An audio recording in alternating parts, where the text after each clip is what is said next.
But let's get to the first topic. And that was, I saw this today, and we had just gotten this whole conversation, discussion about this Xmen and how Xmen was, I think last week it was going to be Coleman Domingo and Denzel.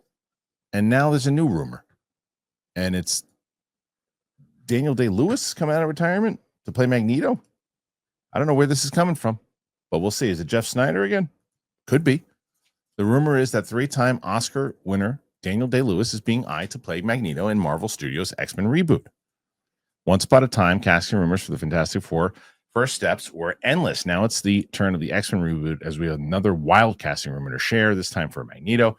Josh Wilding says, with Thunderbolts director Jake Schreier set to direct Marvel Studios' X-Men reboot, the rumor mill continues churning out possibilities for the highly anticipated movie, which, for what it's worth, we've heard is currently being referred to as Uncanny X-Men internally at the studio. We're not putting too much stock into these casting rumors, but the following week, Professor X, Jean Grey rumors, there's possible update on the MCU's Magneto. According to My Time to Shine Hello, Marvel Studios is eyeing 3-time Oscar winner Sir Daniel Day-Lewis for the role of the Master of Magnetism. Would he ever really consider a superhero movie role? We wouldn't bank on it, though the same might have once been said for Sir Ian McKellen. It's worth noting that this comes after the Insider said no new X-Men cast will be introduced in the upcoming Avengers films because the focus is on giving closure to the original characters. Casting hasn't started yet because director Jake Schreier hasn't officially signed on. That's why Sadie Sink isn't playing Jean Grey. That said, there are 3 roles that Kevin Feige has specific actors or at least types in mind for Xavier, Magneto, and Storm. The names he's considering feel a bit too big to actually land, but you'll see I'll mention them soon. Aside from those 3, I haven't heard of any other actors being considered yet. So while the studio would like Daniel Day-Lewis to play Magneto, no offer has gone out yet, and he's likely just indicative of the type of actor Feige would like to see fill the role in the MCU. After McKellen and Fassbender, we're not shocked to see that Feige is aiming high. Daniel Day-Lewis won the Best Actor Oscar for his roles in My Left Foot, There Will Be Blood, and Lincoln. He's also known for In the Name of the Father, Gangs of New York, Phantom Thread, and The Last of the Mohicans. McKellen is confirmed to return as Magneto in Avengers Doomsday alongside Sir Patrick Stewart as Professor X. They'll be joined by Alan Cumming, playing Nightcrawler, Rebecca Romaine, playing Mystique, James Marsden, Cyclops, Channing Tatum as Gambit, though this X-Men team feels far from complete. Meanwhile, a lesser-known social media scooper, Main Middleman, has claimed that Kirby Howell-Baptiste, the Sandman, and Jodie Turner-Smith from The Acolyte are contenders to suit up as the MCU Storm post-Avengers.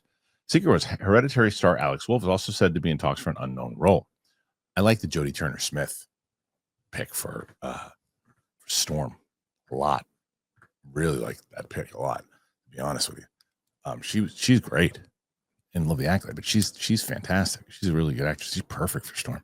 Perfect. Daniel Day-Lewis. Do I believe that they're aiming for him? Yeah. Do I think he's going to sign on? Probably not. Do I think it would be incredible? So it's Turtle Beach time, and I'm excited to talk about them again. Man, that Stealth 700 headset that I got, whoo-wee, the sound. I was playing the Indiana Jones game. The sound is just so, it's like, you guys know how I am with sound and movies in general. Playing this game and hearing every little bit of sound because the headset is just so incredible. It just does, it leaps and bounds better than previous ones that I've used. But it's funny when you're playing the game and you're so just taken in by all the sounds because the headset is so incredible. I was like, oh, wait, I got to pay attention to what's going on. I'm going to get popped by one of these bad guys. And the other great thing about it's got an 80-hour battery life. I was like, oh, I got to charge this thing. It's like, no, not yet. You got time. I mean, you could. You don't have to. And that's the worst when you're playing a game, you're doing something with the headset, and then just craps out, and you're like, oh, I got to wait forever. It's great. The Stealth 700 has the industry's first ever cross-play dual wireless transmitter system. It means you can seamlessly switch between your consoles and the PC with just a click of a button. It gets even better. While being connected to your console, the Stealth 700 can connect with your phone for music streaming, taking calls at the same time. Listen to your favorite songs while gaming, all done with the Stealth 700. And it's not just amazing headsets that Turtle Beach has. They have every gaming accessory that you could ever want, and they're all high quality, and they're prices that don't break the bank. It's the most important. From flight and racing simulators to controllers, keyboards, and mice. Turtle Beach is the ultimate gaming cheat code. You got to head to turtlebeach.com. You got to use that code Kristian, 10% off your entire order. That is 10% off your order at turtlebeach.com. Use the promo code Kristian. You're going to purchase it like you did last time. They'll ask you where you heard about them. You got to tell them our show sent you. We did it. Get the ultimate immersed gaming experience with Turtle Beach today. Hell yeah, it'd be incredible. It'd be amazing if you got him as Magneto. I mean, you talk about starting out with a bang, but I mean, the guy's been retired for however long he's been retired. You have to have got like an inside tip or something that he's itching to come back and he wants to do something. He wants to do something, big, fun, make some money in order for you to even go out with him. Because otherwise it's like, hey, let's just go take an outside shot. I'll go sit down with him, have a conversation with him, cross our fingers that he's going to decide he wants to do it. And see, where we go from there. Because I can't imagine in a million years that they would get him. I couldn't imagine in a million years. But then I also say, what the hell happened to the Denzel idea? Did he pass, or was it bullshit in the first place? And was he, because remember, Denzel said, now there's two things here that we could say. Denzel said that he got a role in the Ryan Coogler Black Panther 3 when he said that, and he didn't realize he wasn't supposed to say it, and he did. Part one of that. Yeah, exactly. He said he's in that, and we believe him. He's in that. He's going to be in that. He's not going to be an X-Men.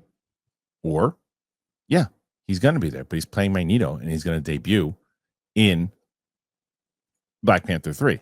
But if you believe these reports that are just read, they're not going to play with any of the new X-Men casting.